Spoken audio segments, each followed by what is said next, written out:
Hello everyone, Gyandeep अकॅडमीमध्ये तुम्हा सगळ्यांचं पुन्हा एकदा स्वागत आहे. ही आपली भूगोल वैकल्पिक विषयासाठीची डेली आन्सर रायटिंग सिरीज आहे, ज्यामध्ये आपण रोज सकाळी एक प्रश्न टेलिग्राम मध्ये पोस्ट करतो.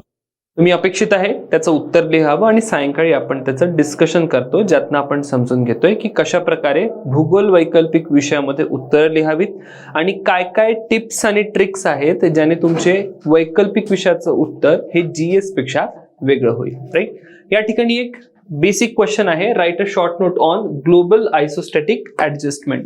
वैश्विक समस्थायित्व समायोजनावर आपल्याला एक लघु टिप लिहायची. आता याच्यामध्ये खूप जास्त डायरेक्शन्स नाहीये. राईट, स्ट्रेट फॉरवर्ड प्रश्न आहे. साधारणतः हा प्रश्न मी कुठे एक्सपेक्ट करीन? हा प्रश्न मी पेपर 1 मध्ये क्वेश्चन नंबर 1 जो असेल त्या ठिकाणी मला हा प्रश्न अपेक्षित आहे, ज्यामध्ये 10 मार्काचे प्रश्न विचारले जातात. तर हा 10 मार्कांसाठी आपल्याला प्रश्न विचारला जाईल. तर बेसिक आन्सर या ठिकाणी तुम्हाला लिहायचंय. 10 मार्क मध्ये तुम्ही खूप काही गोष्टी मांडू शकत नाही आणि एक कन्सेप्टच विचारलाय, सिंपल स्ट्रेट फॉरवर्ड. तर त्याच्यामध्ये पण अपेक्षित हे असेल की एक प्रॉपर स्ट्रेट फॉरवर्ड तुमचं उत्तर आलं पाहिजे. कन्सेप्च्युअल लेवलला आपल्याला हे ग्लोबल आयसोस्टॅटिक ऍडजस्टमेंट काय आहे ते एकदा समजून घेणं गरजेचं आहे. तर या ठिकाणी मी एक सिंपल डायग्रामच्या मदतीने तुम्हाला सांगतो की ग्लोबल आयसोस्टॅटिक ऍडजस्टमेंट मध्ये आपण काय सांगतोय. तर जे पृथ्वीचे किंवा पृष्ठभागाचे उंचावलेले भाग आहे, उंचावलेल्या भागांची जेव्हा झीज होते, झीज होऊन जो गाळ समुद्रांमध्ये साचतोय किंवा जिथे कुठे हा गाळ जाऊन साचतोय, राईट, तर त्या ठिकाणी या गाळाकारण दबाव निर्माण होतो. राईट, आता हा दबाव जो निर्माण झालाय हा या ठिकाणी गाळ प्रावरणावर किंवा सीमावर दबाव निर्माण करतोय. ऍट द सेम टाइम तुम्ही जर पर्वतांची स्थिती बघितली तर पर्वतांवरचा दबाव कमी झाला, कारण की पर्वतांची झीज झालीय. तर ज्या भागाची झीज झाली तो भाग थोडा वर उंचावला जातो, कारण की याच्यावरचा प्रेशर, याच्यावरचा दबाव कमी झाला, तर म्हणून या भागाचा राईज होईल किंवा हा वर ढकलला जाईल. आणि सागराचा तळ वगैरे असेल जिथे गाळाचं संचयन होऊन तो भाग थोडासा भारी होईल, त्याच्यावर भार जास्त असेल आणि मग तो थोडा आत जाईल.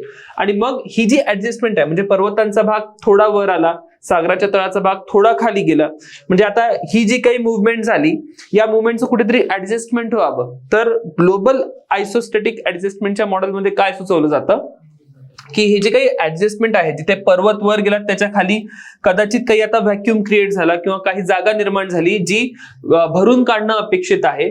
तर असं असावं, जे मॉडेल सांगतंय ग्लोबल आयसोस्टॅटिक ऍडजस्टमेंटचं मॉडेल काय सांगतंय की बघा असं असावं की सागराच्या तळालगत जिथे भार जास्त पडतोय तिथनं काही भारी पदार्थांचे प्रवाह हे वाहत असावे आणि पर्वतांच्या खालची जागा घेत असावे, जेणेकरून ही दोन्ही राईज आणि जे काही सबसिडन्स आहे याच्यामध्ये ऍडजस्टमेंट होऊन येईल. तर जगाच्या पाठीवर अशाच प्रकारे आपल्याला हे ऍडजस्टमेंट दिसतं. तर ज्या ठिकाणी जस्ट इमॅजिन की एखादा पृष्ठभाग आहे, भूखंड आहे, त्याच्यावर खूप मोठ्या बर्फाच्या चादरी आहेत, राईट, आणि या ज्या बर्फाच्या चादरी आहेत त्या भूखंडावर मोठ्या प्रमाणात भार टाकतायत. तर तो जो भूखंड असेल तो थोडा खाली जाईल, त्याचा थोडंसं निमज्जन होताना आपल्याला दिसेल, सबसिडन्स होताना दिसेल.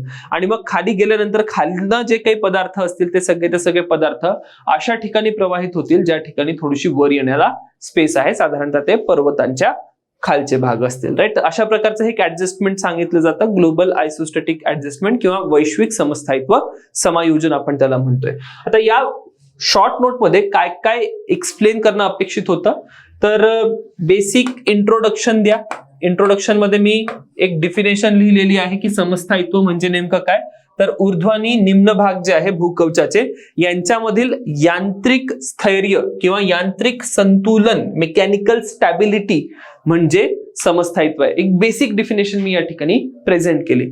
त्यानंतर ऍडजस्टमेंट काय, आयसोस्टॅटिक ऍडजस्टमेंट काय आहे ते मी सांगितलं. जे मी तुम्हाला मगाशी डायग्राम मधनं स्पष्ट केलं ते एक्झॅक्टली या ठिकाणी सांगितलं की कशा प्रकारे हे आयसोस्टॅटिक ऍडजस्टमेंट होत असतं. आता हे त्या थोड्याशा भूगोलाच्या भाषेमध्ये गोष्टी मांडणं अपेक्षित आहे. तर आयसोस्टॅटिक समायोजन ही एक प्रक्रिया आहे ज्याद्वारे भूकवचाचे अंतर्निहित आवरणावर दबावाचे संतुलन राखते. राईट, जो पृथ्वीचा आवरणाचा भाग आहे त्याच्यावरचा जो काही दबावाचा मुद्दा तुम्ही बघताय त्यांच्यामध्ये संतुलन नेहमी असलं पाहिजे, ते आपण इथे सुचवतोय.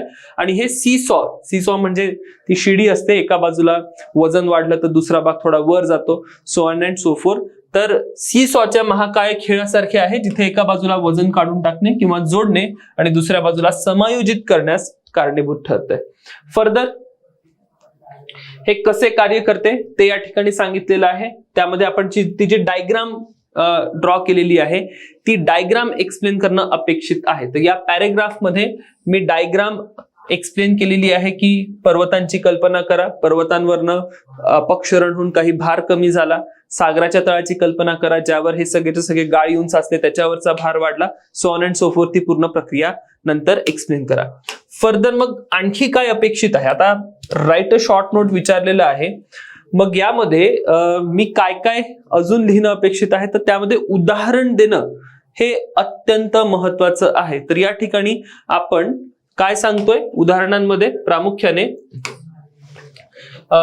ही उदाहरणं मेन्शन केलेली आहे की हिमयुगाच्या समाप्तीनंतर कशा प्रकारे उन्मज्जन झालं, आणि मग त्यातनं मी हे स्पष्ट केलं की पृथ्वीवरचे कसे वेगवेगळे भाग असतील त्या ठिकाणी आपल्याला ही आयसोस्टॅटिक ऍडजस्टमेंट होताना दिसते. आता या आयसोस्टॅटिक ऍडजस्टमेंटचं एक उदाहरण दिलेलं आहे की बर्फाची चादर जी हिमयुगात मोठमोठ्या हिमनद्या होत्या त्यांनी भूकवचावर प्रचंड दाब टाकला.